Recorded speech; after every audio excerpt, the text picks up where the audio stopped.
नमस्कार, मैं डॉक्टर श्रेया श्रीवास्तव ई कॉन्फ्रेंस के सभी आयोजकों को बहुत बहुत आभार धन्यवाद प्रकट करती हूँ कि आपने मुझे एक छोटा सा मौका दिया बोलने का। और इस कॉन्फ्रेंस में उपस्थित सभी विद्वज्जनों को मैं प्रणाम करती हूँ। मेरा जो आज का विषय है, वर्तमान समय में संगीत के अर्थशास्त्र का बदलता स्वरूप। संगीत का अर्थशास्त्र से वैसे ही संबंध है जैसे अन्य कलाओं का अर्थशास्त्र से। अर्थात अर्थशास्त्र एक ऐसा विज्ञान है जो आर्थिक क्रियाओं का अध्ययन करता है एवं धन का विवेचन करता है। मनुष्य अपनी आवश्यकताओं की पूर्ति हेतु अधिक से अधिक धनार्जन करना चाहता है, जिसमें से संगीत कला भी एक ऐसा ही विषय है जिसकी शिक्षा प्राप्त करने के बाद मनुष्य धनोपार्जन करके अपनी जीविका को आसानी पूर्वक सरलता पूर्वक चला सकता है। वर्तमान समय में यह मान्यता दृढ़ होती जा रही है कि शिक्षा का उद्देश्य विशुद्ध ज्ञानार्जन मात्र न होकर धनार्जन भी होना चाहिए। विद्या अर्थकारी हो, यानी विद्या प्राप्त करने के उपरांत विद्यार्थियों को समुचित व्यवसाय की भी प्राप्ति होनी चाहिए। संगीत शिक्षण में भी इस तथ्य को नकारा नहीं जा सकता है। आज संगीत क्षेत्र में एक बहुत बड़ा वर्ग कुछ कठोर चुनौतियों का सामना कर रहा है। सामाजिक उत्तरदायित्वों को निभाने की दिशा में कई चुनौतियां बाध्य होती जा रही हैं। सामाजिक उत्तरदायित्वों के अंतर्गत विशेष रूप से आर्थिक स्वावलंबन की योग्यता अर्जित करना आज संगीत शिक्षा की सर्वोच्च मांग है और इसकी पूर्ति हेतु संगीत विषय को व्यवसाय उन्मुख बनाना भी आवश्यक है। जीवन रूपी नौका को संसार रूपी सागर से पार उतारने के लिए किसी न किसी रूप में व्यवसाय तो आवश्यक ही होता है, परंतु उस व्यवसाय को अपने स्वार्थ बस जीवन यापन के लिए नहीं, बल्कि उसे कला व समाज की उन्नति के उद्देश्य से भी अपनाया जाना श्रेयस्कर होना चाहिए।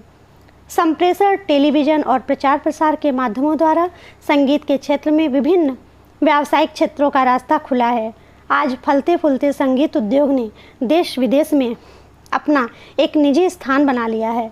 यदि कोई गाना चाहता है, कोई वाद्य बजाना चाहता है या ऑर्केस्ट्रा का संचालन करना चाहता है और संगीत विषय को पूर्णकालिक कैरियर बनाना चाहता है, तो किसी संगीत विद्वान या कलाकार से संगीत सीखकर या संगीत की शिक्षा प्राप्त करके अपनी प्रतिभा को जागृत करके अपने जीवन में सफल हो सकता है।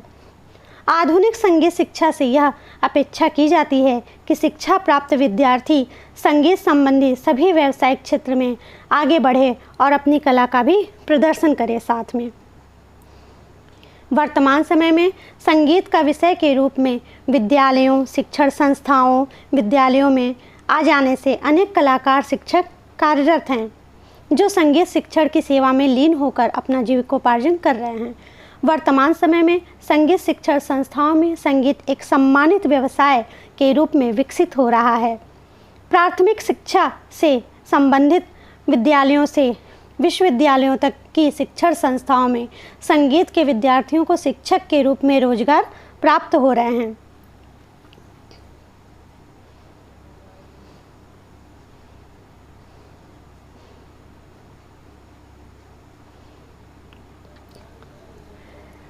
उपरोक्त सभी अनिवार्य योग्यताओं को रखने वाला सफल संगीत शिक्षक हो सकता है।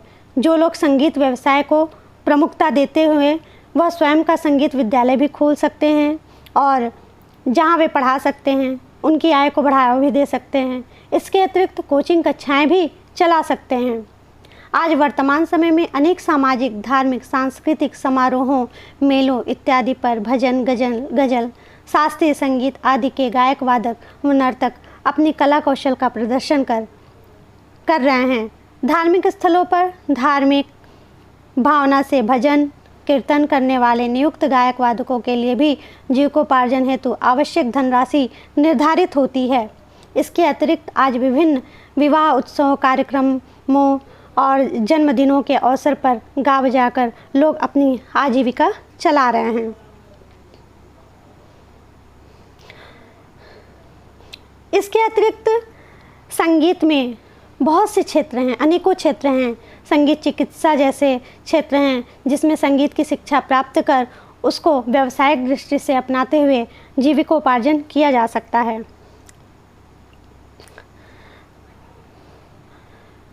निष्कर्षतः हम यह कह सकते हैं कि आज के समय में नौकरी की असीम संभावनाएं हो गई हैं। बस ज़रूरत है तो परिश्रम करने की, आत्मविश्वास अपने अंदर ले आने की, जागरूकता उत्पन्न करने की और संयम रखने की। आज वर्तमान समय में संगीत जिज्ञासु, गायक, वादक, नर्तक, शिक्षक, लेखक, निर्देशक, प्रकाशक, प्रोग्रामर, शोधार्थी, अनुसंधानक, कोरियोग्राफर, मंच प्रदर्शक, संगीत चिकित्सा इत्यादि विभिन्न क्षेत्रों में किसी भी क्षेत्र को व्यावसायिक रूप में अपनाकर अपना भरण पोषण कर सकते हैं।